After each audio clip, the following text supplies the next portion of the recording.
Assalamualaikum warahmatullahi wabarakatuh. Perkenalkan, nama saya Muhammad Ihsanul Fadilah dari kelas 1 IATA. Dalam video kali ini saya akan memaparkan tentang ancaman yang mungkin terjadi dalam unsur kesatuan negara Indonesia. Saya akan memaparkan dua unsur kesatuan negara Indonesia. Yang pertama adalah unsur kesatuan ekonomi dan yang kedua adalah unsur kesatuan sosial budaya. Apa sajakah ancaman yang mungkin terjadi di dalamnya? Langsung saja kita ke materinya. Langsung saja, yang pertama adalah ancaman yang mungkin terjadi dalam bidang ekonomi. Apa sih ekonomi itu? Ekonomi adalah unsur yang berfokus pada pengelolaan sumber daya yang ada di suatu masyarakat, yang akan disalurkan pada satu individu ataupun kelompok. Ancaman yang mungkin terjadi sebenarnya sangat banyak sekali, namun dalam video kali ini saya akan memaparkan satu ancaman yang menurut saya sangat menarik, yaitu kemungkinan terjadinya dominasi perekonomian di Indonesia oleh negara asing. Hal ini dapat terjadi karena beberapa faktor yang melatar belakanginya, seperti ketergantungan berlebihan terhadap penanaman modal asing, ataupun hal lain seperti kurangnya kualitas sumber daya manusia Indonesia dalam mengelola sumber daya ekonomi di Indonesia, ataupun hal-hal lain seperti sarana dan prasarana yang kurang baik di Indonesia. Hal lain seperti orang yang sudah mampu sebenarnya mendirikan suatu bisnis ekonomi, namun karena kekurangan biaya, akhirnya dia tidak bisa menjalankan bisnisnya itu. Sebenarnya ada bantuan-bantuan yang ada di dalam pemerintah, namun terkadang juga kurangnya informasi ini menjadi keterbatasan dalam pembangunan ekonomi di Indonesia. Nah, hal-hal ini sebenarnya dapat kita cegah dengan beberapa solusi yang akan saya berikan di bawah ini. Apa saja solusi yang dapat saya berikan? Solusi yang dapat saya berikan dalam permasalahan ekonomi kali ini adalah yang pertama, dengan memperbanyak layanan masyarakat tentang edukasi perekonomian di Indonesia.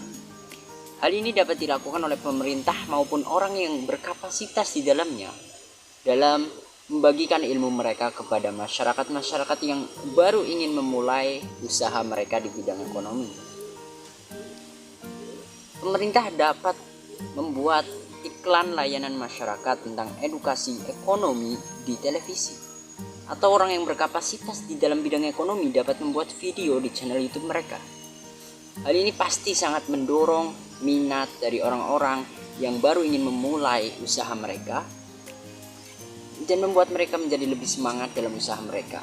Karena mungkin banyak di luar sana orang yang memiliki keterbatasan informasi dari dunia luar, namun mereka memiliki televisi ataupun handphone, sehingga akhirnya mereka memanfaatkannya dengan baik dan akhirnya dapat mulai usaha dengan cara ataupun langkah-langkah yang terstruktur.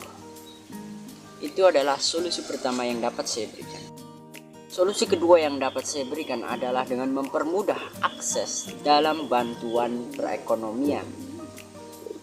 Hal ini dapat saya rasakan di desa saya sendiri. Saya dari kecil sampai besar tidak pernah mendengar adanya berita tentang bantuan ekonomi di sekitar daerah saya. Hanya orang-orang tertentu yang tahu bahwa ada bantuan dari pemerintah untuk mereka yang ingin memulai usaha. Hal ini tentunya menjadi sesuatu yang cukup fatal karena banyak sekali orang yang memiliki rencana yang matang dalam memulai usaha mereka, namun tidak memiliki biaya dan tidak tahu juga bahwa pemerintah itu membantu orang-orang yang ingin memulai usaha mereka di bidang ekonomi ini. Hal ini tentunya sangat miris sekali. Jadi menurut saya, pemerintah harus lebih banyak memberikan informasi tentang bantuan ekonomi ini, bukan hanya melalui akun pribadi, namun juga melalui layanan televisi masyarakat juga, sehingga rencana-rencana masyarakat yang sudah matang dalam memulai usaha mereka dapat terrealisasikan dengan baik. Itu adalah dua saran atau solusi yang dapat saya berikan dalam ancaman ekonomi kali ini. Dua solusi ini dapat meningkatkan perekonomian Indonesia sehingga ketergantungan terhadap modal asing tidak terlalu besar lagi. Sekiranya begitu untuk ancaman perekonomian. Berlanjut ke ancaman di bidang yang kedua, yaitu bidang sosial budaya. Sosial budaya, seperti yang kita tahu, adalah unsur yang paling dekat dengan kita karena ini berkaitan langsung dengan kehidupan sehari-hari kita.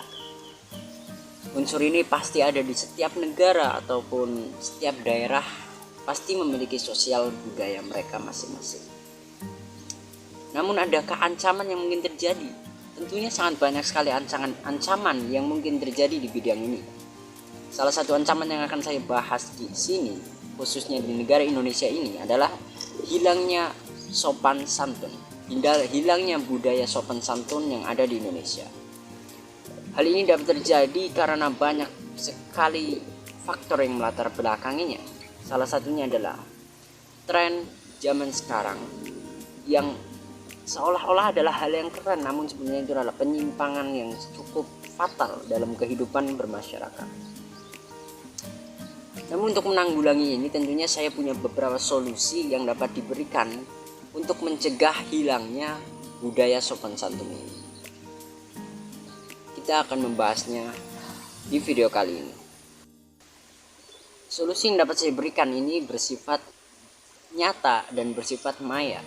Solusi pertama adalah memberikan sanksi secara nyata bagi pelaku provokasi ataupun yang memicu adanya penyimpangan ini. Seperti halnya ketika kita di sekolah, mungkin banyak anak-anak yang berkata kasar, yang melawan guru. Menurut saya, bagi orang-orang yang sekiranya berpotensi menjadi provokasi dari mereka yang melawan dan berkata kasar itu, patut dihukum secara nyata. Dan bagi anak-anak yang sudah terlanjur terkena virus dari provokasi itu, menurut saya juga perlu dihukum sesuai kesalahan mereka, supaya hal ini tidak terus berulang menjadi sesuatu budaya yang buruk di lingkungan masyarakat kita. Itu adalah solusi pertama yang paling umum dapat kita ketahui dan dapat kita pikirkan di benak kita. Solusi yang kedua juga kita dapat memberikan sanksi secara digital bagi orang-orang yang sekiranya punya potensi memberikan edukasi yang buruk bagi orang-orang di Indonesia, terutama bagi anak kecil, karena anak kecil adalah individu yang paling mudah menerima sesuatu. Bahkan kita sudah memperhatikan di zaman-zaman sekarang banyak sekali anak kecil yang sudah berkata kasar, bahkan sudah memiliki pergaulan yang selayaknya orang dewasa. Hal ini tentunya sangat miris sekali karena budaya yang sudah kita lakukan sejak zaman kecil, yang budaya yang sudah teradatkan di dalam daerah kita, lama-lama seolah hilang, ditelan oleh tren zaman sekarang. Hal ini sangat miris sekali.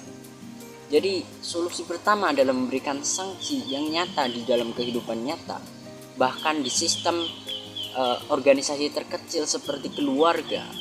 Itu menurut saya patut diberi hukuman supaya tidak terjadi pengulangan yang sama di dalam penyimpangan ini.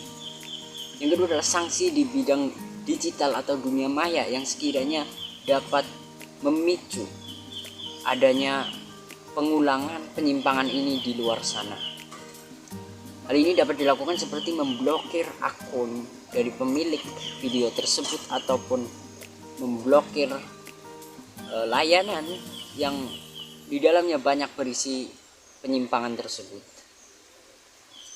Hal ini adalah saran-saran dari saya dalam bidang sosial budaya ini.